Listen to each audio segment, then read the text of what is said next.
past, I'm the future, I'm the present, it's your boy Lost Soul. Now, this is how the DCU should reset if it chooses to do so. Just copy Flashpoint. Have it very similar to how the movie was. Bring in the rogues. They don't need character development or anything. Just have some actors play them and bring in the Reverse Flash. He does not need a backstory either. That though is going to be like a 2.5 movie, maybe during the first half an hour. That's when we see the character development of the Reverse Flash. Now during this time they have a similar heist where they need the Justice League. The Justice League come, the Justice League apprehends all of them, but then Reverse Flash tells Flash that you may be able to save people, but you know the person that you can't really save, and that's the Flash's mother. The Flash gets pissed off. He's about to run off, but then Ben Affleck's Batman asks him if he's okay, and he says, "I'm good, nothing that I can't run off." He runs off. He saves his mom back in time.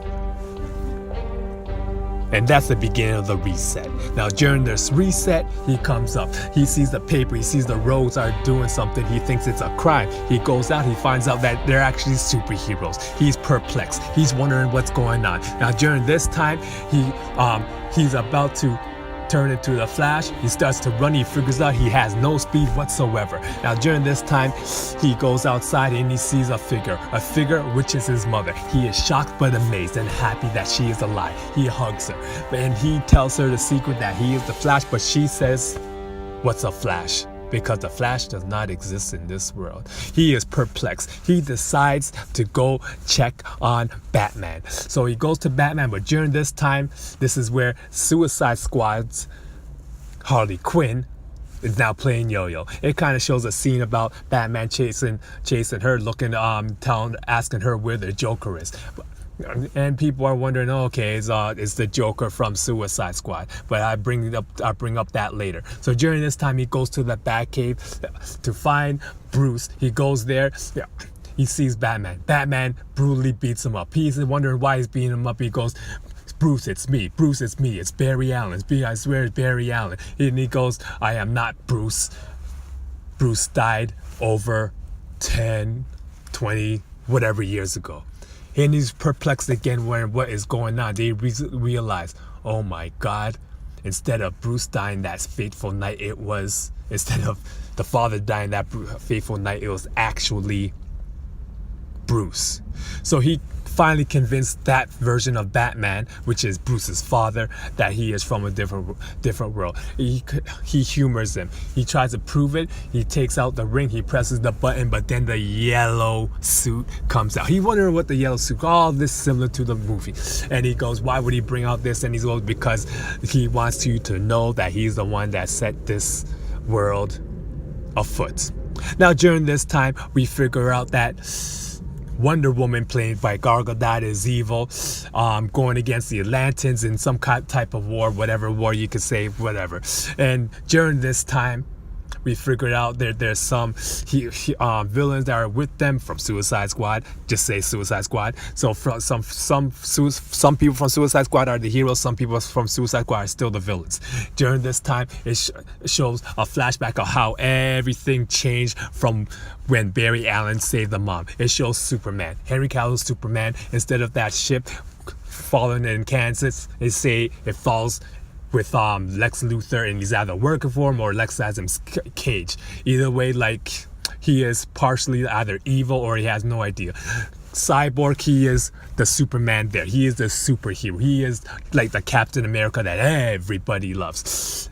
And we have the war between them. Even have Shazam, the character playing Shazam, have him name him Captain Thunder. Make it a little bit different with the kids, maybe similar to the movie.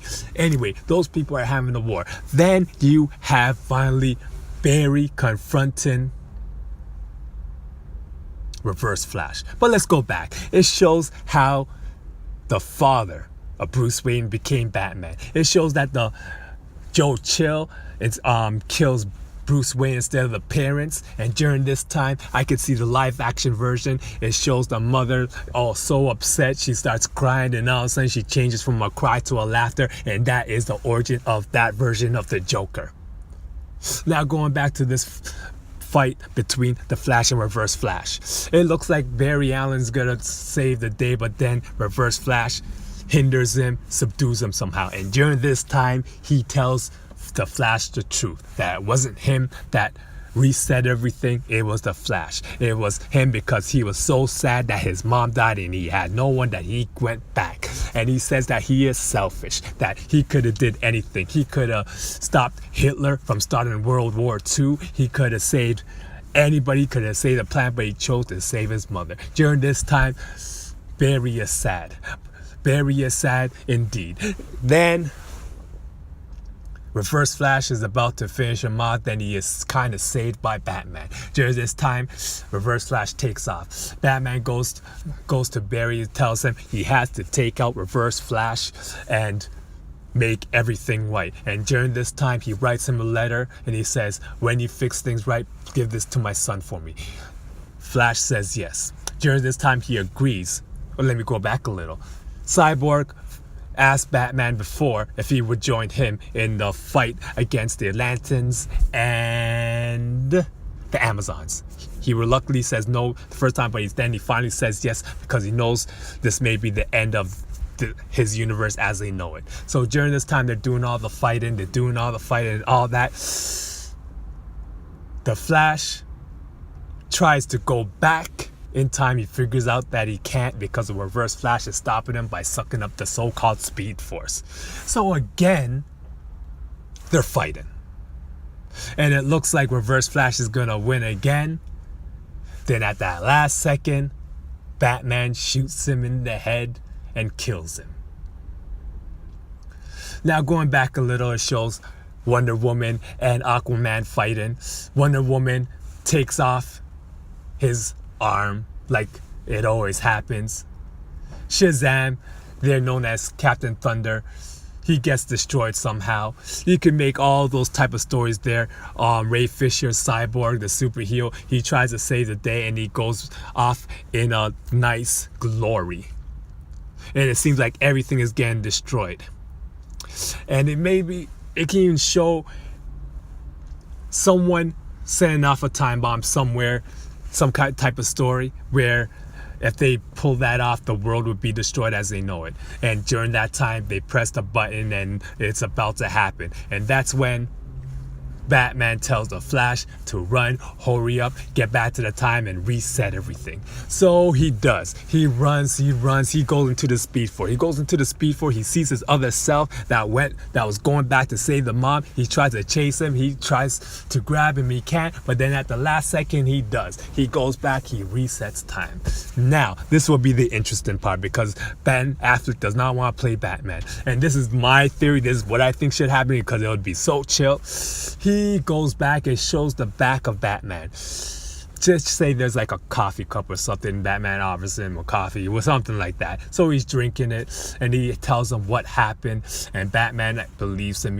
And he tells him how he has both memories, both the Flashpoint memory and this memory. Then Batman goes, is that a curse or a gift? Then anyways, they said a gift. He gives him the note, he reads the note, you see the tears coming from his cheek from the back. He turns around, he says, you are one hell of a messenger, but it's not Ben Affleck's Batman. It is Christopher Nolan's Batman. You know the name, I'm not gonna tell it. That Batman from the original trilogy. The Flash looks at him in shock, drops the cup, ba-boom!